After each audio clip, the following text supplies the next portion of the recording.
In the heart of a noisy, hurried city, where no one has time for anyone, and almost everyone is too busy to notice a simple glance, a young woman named Lara lived between modest dreams and daily struggles. At 29 years old, and with a degree in fine arts that she had never used professionally, she supported herself by selling flowers on the corner of a busy street. There was no glamour in her routine, but there was dignity, and there was something even rarer: true empathy. It was on a rainy October afternoon that Lara met Caio. He was sitting in front of the entrance to an old library, wearing a worn overcoat and staring at a water-stained notebook. He didn't beg for money, didn't talk to anyone, just drew with a rare intensity. Lara, who was carrying her flowers wrapped in plastic to protect them from the rain, stopped for a moment. Something about that man touched her. It wasn't pity, it was connection, as if she had seen a piece of herself there. The next day she brought him a hot coffee, in the other a cheese bread and a smile. Within a few days her routine began to include that silent man who barely spoke, but who began to offer her drawings as a thank you. Drawings so beautiful that Lara swore she had never seen anything so vivid. One of them showed a girl with flowers in her hair looking at the horizon, and she understood that it was about her, but she still didn't know why. Caio, as he introduced himself only in the third week, said that he had lost everything. He spoke little, always choosing his words carefully. He never asked for anything. There was an elegance in his manner that clashed with his patched clothes and the smell of rain and weather. Lara, without realizing it, began to change her route to spend more time with him. Even without knowing his entire story, she trusted him, not logically, but with her soul. Meanwhile, Lara was facing problems at home. Her fiancé Pedro, with whom she had been for 3 years, had begun to seem distant, harsh, indifferent. The wedding scheduled for 2 months later seemed more like an agreement than a choice. Lara's mother insisted that Pedro was a good choice, a promising lawyer from a traditional family. But deep down, Lara felt something different. She felt like she was sinking into a soulless relationship. It was on a Friday afternoon that everything fell apart. Lara arrived early at the apartment she shared with Pedro and found him with another woman. Not just any woman, her best friend from childhood. The betrayal, besides being obvious, was cruel. They didn't even bother to hide it. Pedro simply said that Lara was too good for him and that she deserved someone better, as if that would erase the pain of being stabbed in the back. Lara left crying, her eyes burning with anger and shame. She walked aimlessly to the library. Caio was still there. When he saw her, he stood up immediately, even though he didn't understand anything. Lara, without knowing why, sat down next to him and broke down. She told him everything: the betrayal, the humiliation, the fear for the future. Caio didn't say anything. He just listened to her, and after a few minutes, with a firm and calm voice, she said, "You don't need to prove anything to anyone. You just need to be true to who you are." That night, Lara slept at her aunt's house, and the next day she returned to the square with a crazy idea in her head. She needed a plan. She needed a response that was up to the task, and that's when she proposed something unexpected. She asked Caio to pretend to be her fiancé for a while. Not just any fiancé, but someone worthy of her new story. It was to save face, to show her family and guests that she had moved on. Caio hesitated for a few seconds, but accepted, not out of pity, but for her, and because deep down, there was something in him that was also beginning to blossom. In the days that followed, Caio became a constant presence. Lara took him to meet her grandmother, her uncles, and even some co-workers. Everyone found his quiet manner, his mysterious air, strange, but they also noticed something rare. Lara was smiling like she hadn't smiled in a long time. With Pedro, she had learned to keep quiet. With Caio, she was rediscovering her own voice. What no one knew, not even Lara, was that Caio was keeping a secret. He was not just a homeless man. In fact, he was the son of one of the most renowned artists in the country, heir to a considerable fortune, and the author of paintings that sold for millions in international galleries. But after the tragic death of his father and a forgery scandal involving a former business partner, Caio decided to disappear. He created a new identity and began to live as an invisible person, seeking to understand people without the veil of money or fame. And it was in this disguise that he met Lara, the only one who truly saw him. In the days leading up to the symbolic wedding that Lara had promised to perform just to save appearances, what began as a performance became something deeper.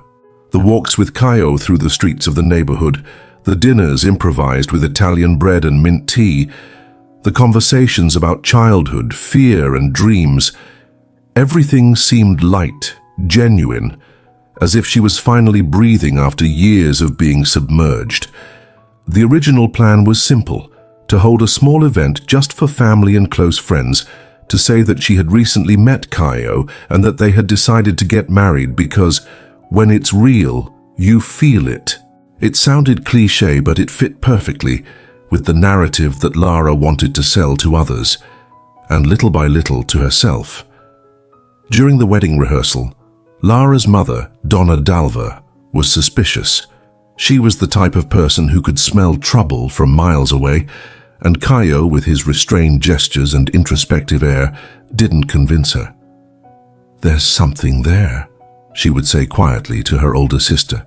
But Lara, as firm as ever, simply replied, "Mum, for the first time I chose someone who sees who I am, and not what they expect me to be." The day before the ceremony, while they were sitting under a huge tree in a nearly empty park, Lara asked Caio why he never talked about the past.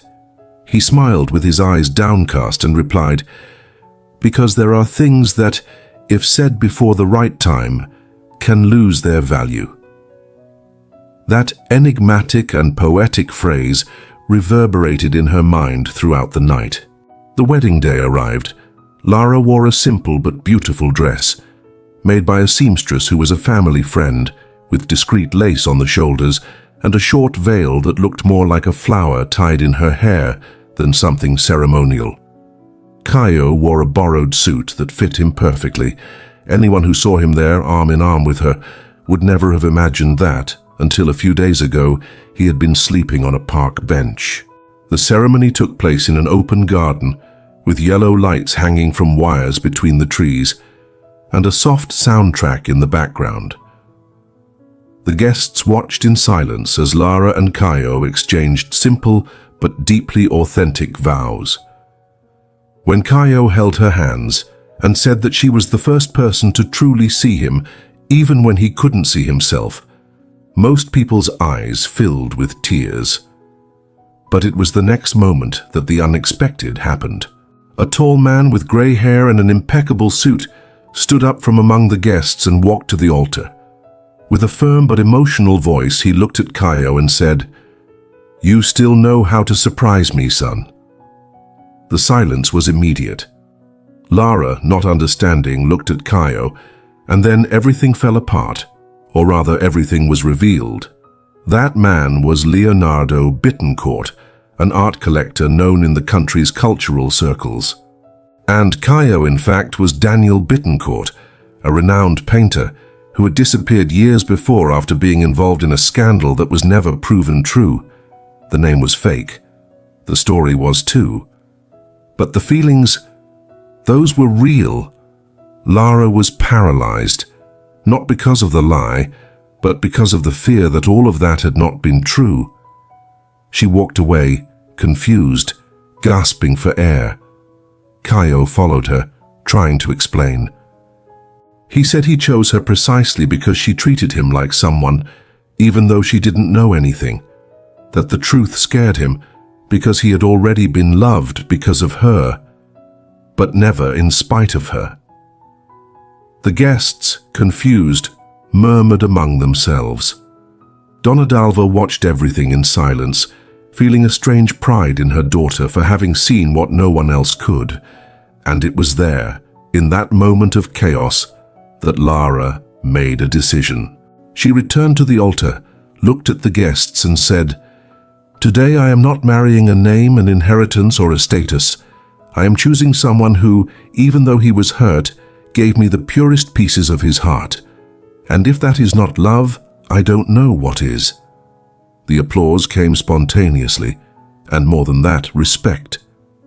In the days following the symbolic wedding, Caio's name, or rather Daniel Bittencourt's, returned to the news, not as a scandal, but as a mystery that had been sensitively unraveled.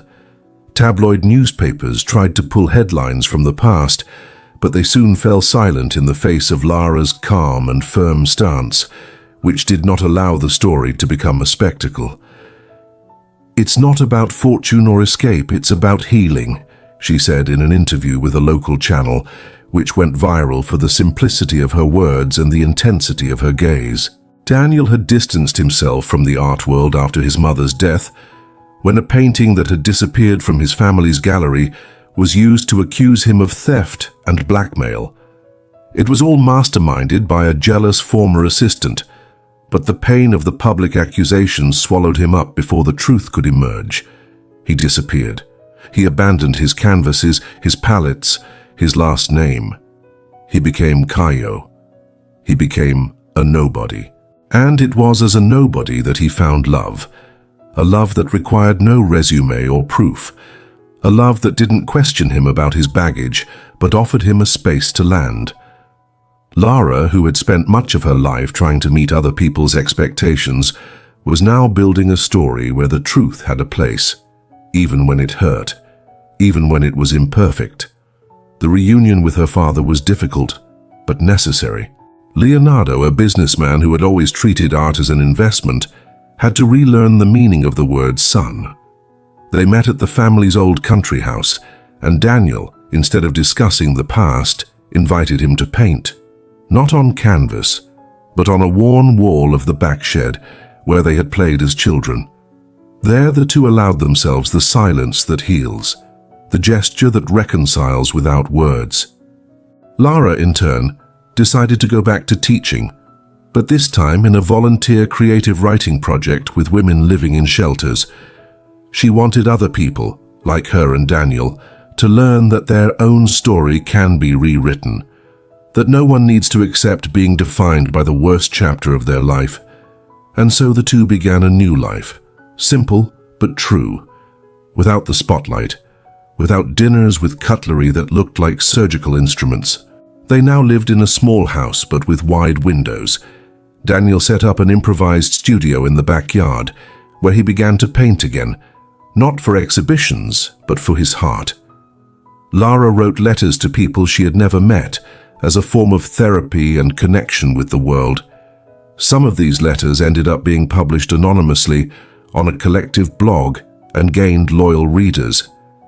One day, while walking through an art fair in the city center, Lara came across a woman with a sad look on her face, selling handmade notebooks. She stopped, bought one, and struck up a conversation. In less than 15 minutes, she was there, listening to a deep outburst about loss, new beginnings, and longing.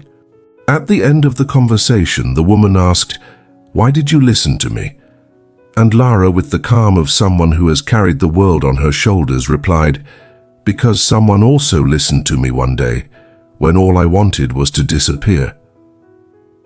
It was then that she realized that the love she shared with Daniel was not just about the two of them. It was about multiplying this space for listening, this invisible embrace that saves without making noise. It was about creating a new legacy, not of money or fame, but of humanity, presence, and affection. Months passed, and unexpectedly, some of Lara's anonymous letters ended up in the hands of an independent publisher who was enchanted by the strength and vulnerability of those texts. She sent a timid email with the proposal to gather the letters into a small book. Lara hesitated.